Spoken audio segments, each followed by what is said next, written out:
Good morning, students. Today's class we will discuss 3 remaining theorem. जो हमारी 3 theorem रह गई हैं आज वो थ्योरम समझाएंगे और ये चैप्टर आपका सर्कल कंप्लीट हो जाएगा, ठीक है ना। अब इन 3 थ्योरम में तीनों ही थ्योरम साइक्लिक क्वाड्रिलेटरल से रिलेटेड है।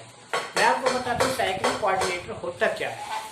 एक क्वाड्रिलेटर इन सर्कल, यानी सर्कल के अंदर ऐसा क्वाड्रिलेटर जिसके सारे वर्टेक्स सर्कल की बाउंड्री पर हों, that is called cyclic quadrilateral. अब साइक्लिक क्वाड्रिलेटर में पहली थ्योरम क्या है, the sum of opposite angles of a cyclic quadrilateral is 180 degree. ये हमें प्रूव करना है। तो थ्योरम है आपकी, देखो क्या है,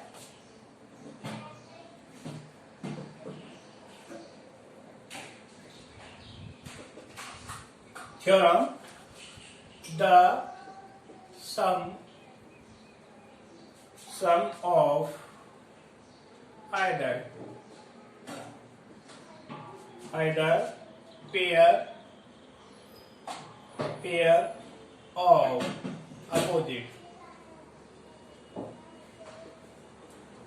opposite angles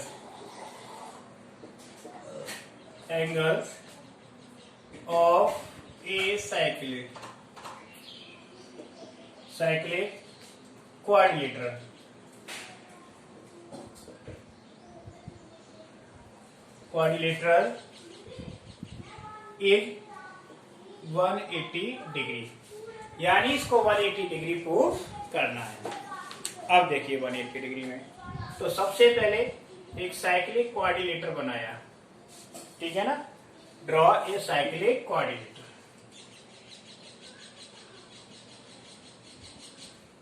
let this is the circle. ये इस तरह से एक साइक्लिक क्वाड्रिलेटर है।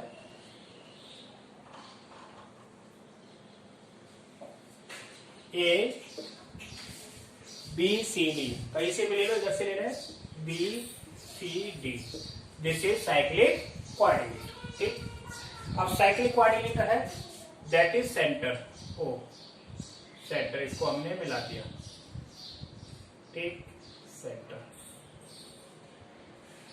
ठीक। This is centre of circle, circle का सेंटर है।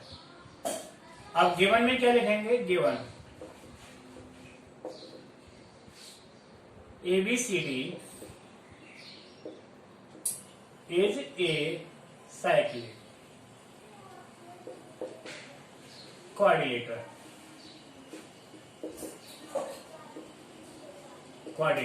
ABCD क्या है, साइक्लिक क्वाड्रिलेटर। तो क्या प्रूव करना है, to prove angle A plus angle C is equal to 180 degree and angle B plus angle D is equal to 180 degree.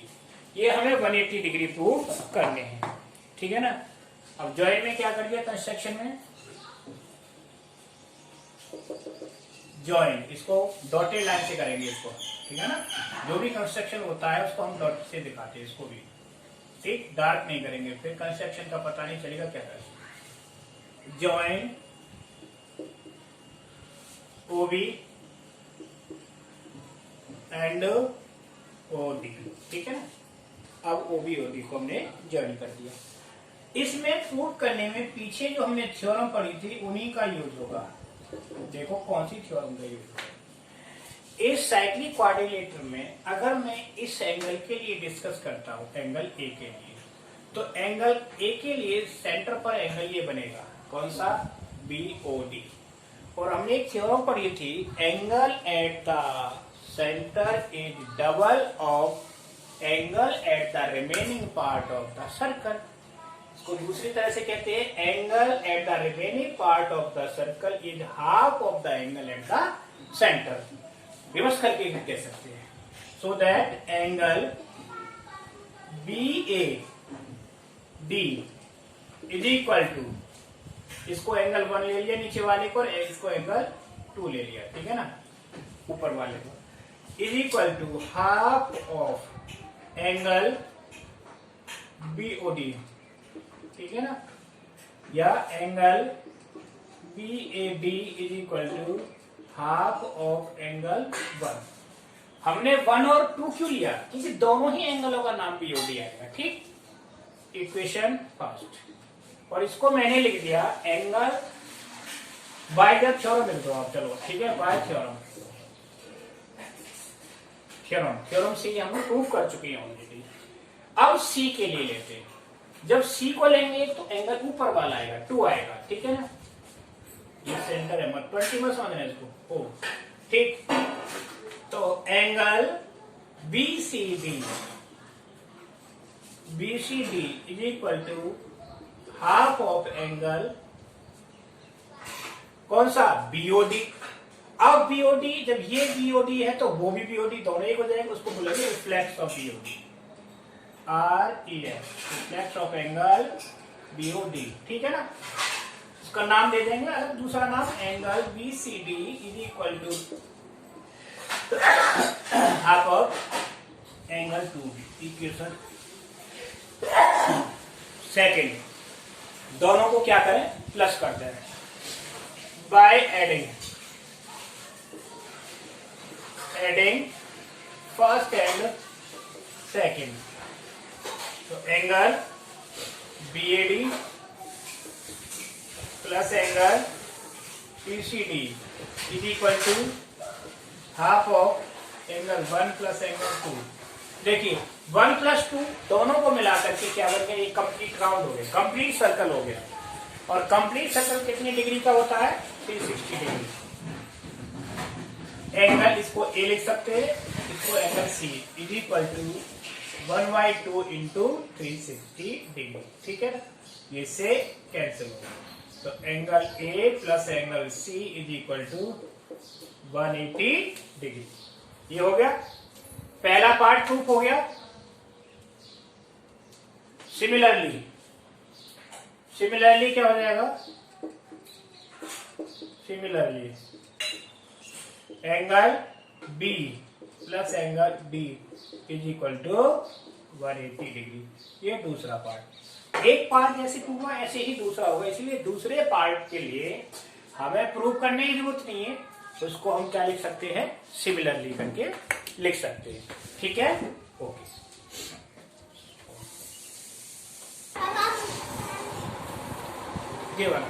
अब in this theorem, ये थ्योरम क्या है, just converse of cyclic quadrilateral theorem.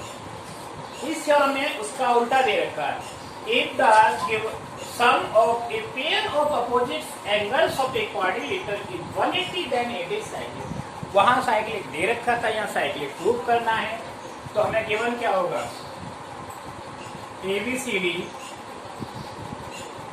is a quadrilateral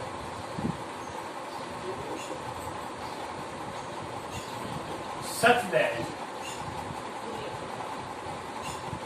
angle B plus angle B यानी opposite angle is equal to 180 degree. तो क्या prove करना है, 2 ABCD is a cyclic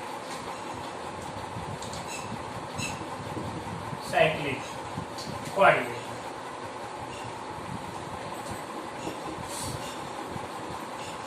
यानी ABCD कैसा क्वाड्रिलेटर है, साइक्लिक क्वाड्रिलेटर है। अब कंस्ट्रक्शन क्या करना है, draw a circle through 3 non collinear points, यानी 3 नॉन कोलिनियर पॉइंट से सर्कल ड्रॉ किया, ABC सी नहीं जा रहा, और ये जब करेंगे तो इस क्वाड्रिलेटर कहाँ इंटरसेक्ट करेगा, E पर, और ये भी T से जा रहा है, या इसमें E पॉइंट पर जा रहा है, D कहाँ आ गया, अंदर आ गया, ठीक है ना, दोनों में कंस्ट्रक्शन है। तो draw a circle through 3 non collinear point ABCD, ये कंस्ट्रक्शन आ गया। Draw a circle through 3 non collinear point,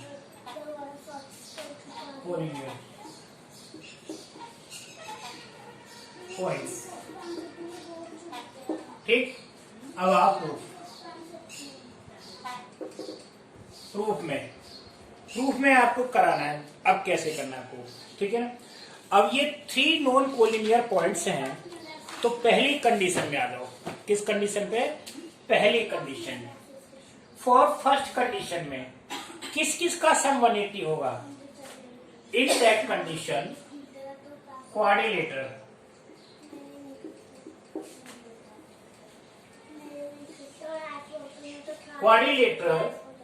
A B C E, A B C, ठीक है ना। तो अब ए बी सी हमने क्वाड्रिलेटरल लिया, तो इसमें क्या होंगे? कैसा है ये? साइक्लिक। तो इन दोनों एंगलों का सम क्या हो जाएगा? 180।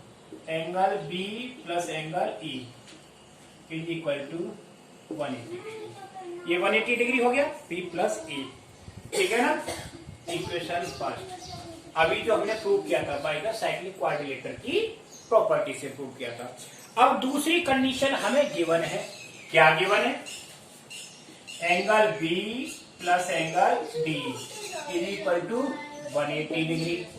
इक्वेशन सेकंड ये क्या था? गिवन। जब ये गिवन है दोनों 180 हो गए, तो ये दोनों साइड आपस में कैसी हो गई? इक्वल हो गई कि नहीं? सो दैट अब इसमें लिखेंगे from first and second, first और सेकेंड इक्वेशन से देखो b प्लस ई 180 है, b प्लस डी 180 है। ये तो इस साइक्लिक कोऑर्डिनेटर से आ गया है ना, चाहे तो इस डायग्राम में ले लो या इसमें ले लो, बात एक ही है। ये भी तो क्वाड्रिलेटरल है, ठीक। अब b प्लस डी 180 गिवन है, 180 गिवन है, तो इन दोनों इक्वेशन से angle b plus angle e क्या हो गए? Angle b plus angle d। आप देखिए दोनों तरफ से एंगल b कैंसिल हो गया। तो क्या बना? Angle e is equal to angle d। Angle e और d दोनों कैसे हो गए? इक्वल। जब दोनों एंगल इक्वल हो गए तो क्या हो गए? कोइंसाइड। e और d क्या हुए? कोइंसाइड। कोइंसाइड का मतलब जानते हो? दोनों एक ही के ऊपर, ठीक है ना। तो एंगल AEC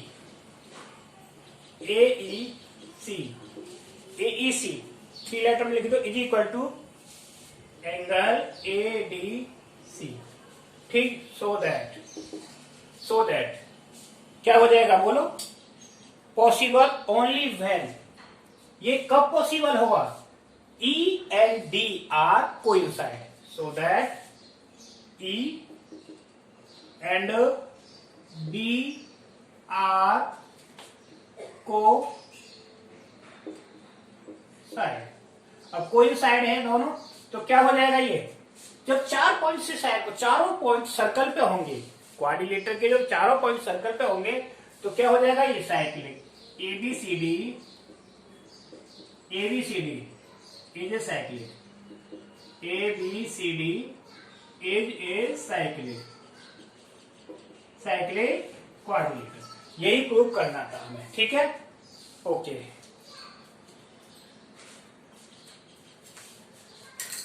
सेव कर दी सही ना। इन दिस क्वेश्चन, ये क्वेश्चन मुझे दोबारा से रिपीट करना पड़ रहा है due to some problem. Space नहीं था मोबाइल में, इसीलिए दोबारा नहीं हुआ नहीं। मैं आपको फिर बता रहा हूं कि ये क्वेश्चन है साइक्लिक क्वाड्रिलेटर, और साइक्लिक क्वाड्रिलेटर की कंडीशन उसने बताई है कि साइक्लिक क्वाड्रिलेटर इस तरह से, तो जो AB है डायमीटर है, AB डायमीटर है, इसका मतलब पूरा क्वाड्रिलेटर सेमी सर्कल में बना हुआ है, यानी सेमी सर्कल में बना हुआ है ABCD। अब ये डायमीटर बना दिया, ठीक है। अब इसका एक एंगल दे रखा है D, यानी कितना? 130 डिग्री एंगल, और BAC पूछा है, BAC इसका मतलब ये एंगल पूछा है। तो हमको ये A किससे मिलाना पड़ेगा? C से। A को C से ज्वाइन करा दिया। जब A को C से ज्वाइन करा दिया तो देखिए इसमें ये ट्रायंगल बन गया, है ना। ये कंडीशन लगी, सबसे पहली condition by cyclic quadrilateral theorem. तो क्या होती है cyclic quadrilateral? Angle D plus angle B is equal to 180, है ना। तो ये 130 प्लस बी 180। तो एंगल बी की वैल्यू कितनी आ गई इस तरह से 50 डिग्री। अब आते हम किस ट्राइंगल में, एक ट्राइंगल एबीसी। अब एबीसी ट्राइंगल किस पे बन रहा है, सेमी सर्कल यानी डायमीटर पर बन रहा है। तो ये थ्योरम होती है। अभी देखो एक क्वेश्चन में दो थ्योरम यूज हो रही है, मैंने कहा था हर थ्योरम को ध्यान से करना है। एंगल इन सेमी सर्कल, तो एंगल सी कैसा होगा, angle C is equal to, इसको सी ने लिख करके क्या लिखेंगे, angle A C B is equal to 90 degree, और रीजन लिखेंगे angle in semicircle. Semicircle का एंगल 180 डिग्री होता है। अब आ जाओ by angle sum property, by angle sum property ASP. तो एएसपी से क्या करेंगे, मुझे कौन सा एंगल देना था, बीएसी, एंगल बीएसी यानी ये एंगल आ गया, प्लस एंगल बी कितना निकाला है 50 डिग्री, और ये 90 डिग्री इज इक्वल टू 180। तो angle BAC is equal to 180 minus 90 50 क्या 140, ठीक है। तो angle BAC is equal to कितना आ जाएगा 40 डिग्री, दैट्स ऑल। अब ये क्वेश्चन प्रूफ हो गया। इस तरह से आपको ये क्वेश्चन प्रूफ करने हैं, ठीक है ना। और ये आपका चैप्टर कंप्लीट हो गया, यानी 10th चैप्टर पूरा हो गया। पूरा करना है नोटबुक में, ठीक है। Okay, all the best.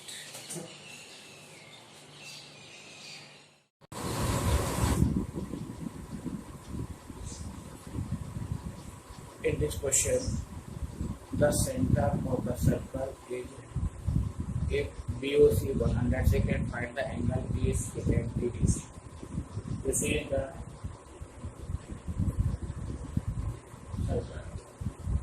circle and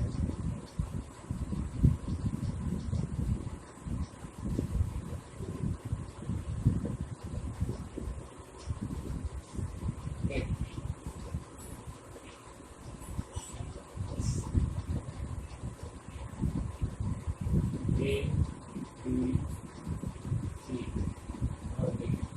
This is 105. 105. 5 to 5. 2 find angle BAC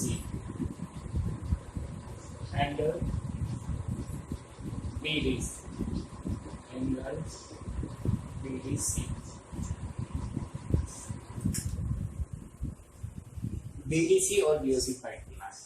अब सॉल्यूशन, सबसे पहले first of all angle BAC, it means this angle निकालना है। तो जब BAC निकालना है तो ये एंगल इसका क्या होगा, हाफ होगा। तो angle BAC is equal to half of angle BOC, यानी सेंटर एंगल का हाफ हो गया। अब देखिए इसको क्या करेंगे, 1/2 इंटू इसकी वैल्यू कितनी है 105, 105 कितना आया, this is equal to 52.5 degree. ये 52.5 डिग्री हो गया। अब ये एंगल निकालना है, इसको निकालेंगे साइक्लिक क्वाड्रिलेटरल, ठीक। तो एंगल BDC,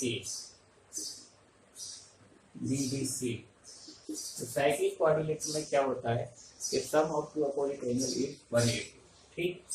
तो क्या हो जाएगा, इसको 180 में से माइनस कर देंगे, किस एंगल को, इसको 180 माइनस 52.5, इसको माइनस करिए कितना आया 180 माइनस 52 यानी 1.5 हो गया, और 5.272 यानी 127.5 आ गए।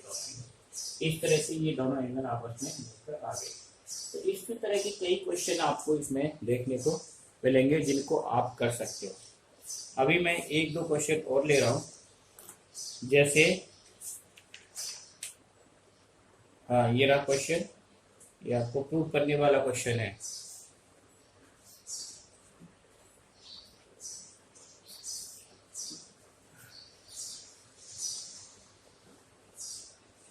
क्वेश्चन है एनसीईआरटी का,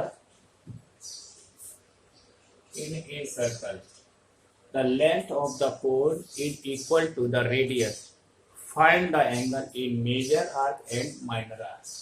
ठीक, ये सर्कल हो गया। अब इसकी ये कोड हो गई,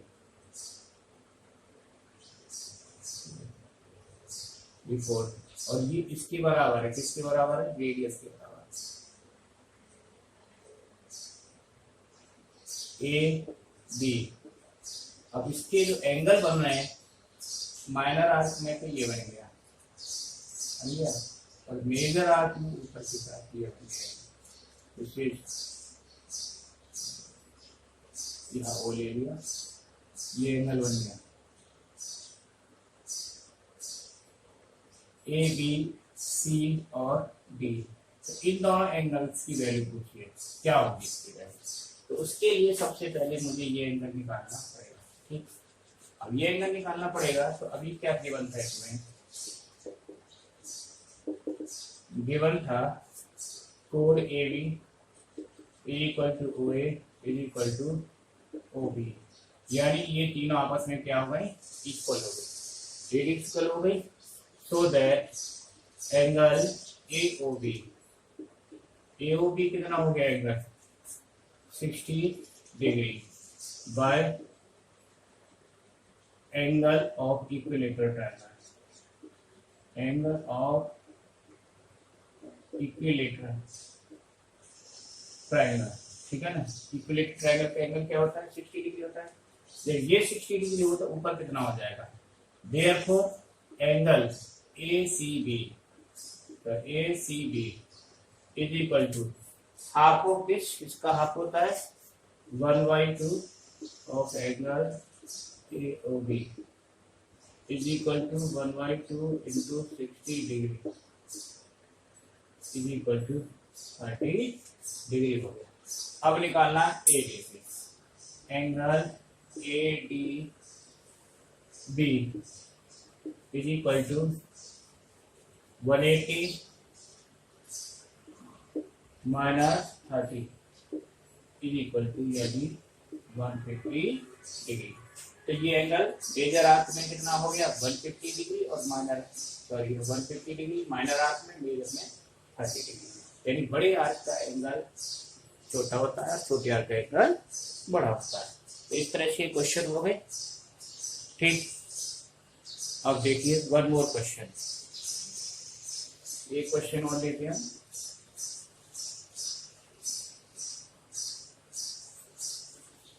one more question,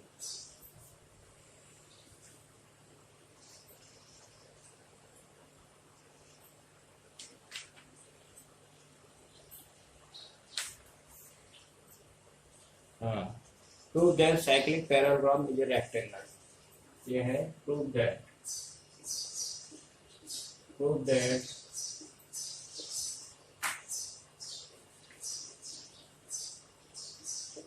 cyclic parallelogram is rectangle। ये साइक्लिक पैरेललोग्राम क्या है? रेक्टेंगल, ये प्रूव करना है। तो ये हो गया साइक्लिक पैरेललोग्राम। ठीक, ए बी सी डी, इसको रेक्टेंगल प्रूव करना है, at least one angle 90 degree prove करना होगा हमें। तो साइक्लिक पैरेललोग्राम, सबसे पहले प्रॉपर्टी लगाएंगे प्रूफ पैरेललोग्राम की। पैरेललोग्राम की प्रॉपर्टी क्या होती है? Opposite angle of a parallelogram are equal. तो angle A is equal to angle C and angle B is equal to angle D. क्या? Opposite angle of parallelogram. अब cyclic की coordinate property लगाएंगे। तो साइक्लिक की प्रॉपर्टी क्या हो जाएगी?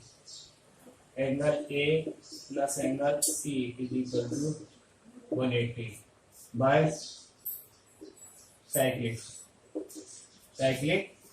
कोऑर्डिनेटर। तो साइक्लिक कोऑर्डिनेटर अब ए की जगह पे सी रख दो, angle A plus angle A equal to 180, twice of angle A equal to कितना हो गया 180 डिग्री, कैंसिल, तो angle A equal to 90 degree. जब एंगल ए 90 डिग्री हो गया तो दैट एबीसीडी क्या हो गया rectangle, therefore ABCD is a rectangle. ठीक, तो इस तरह से ये क्वेश्चन पूरे हो गए, एक्सरसाइज पूरी कर लेना। तो ठीक है, ओके।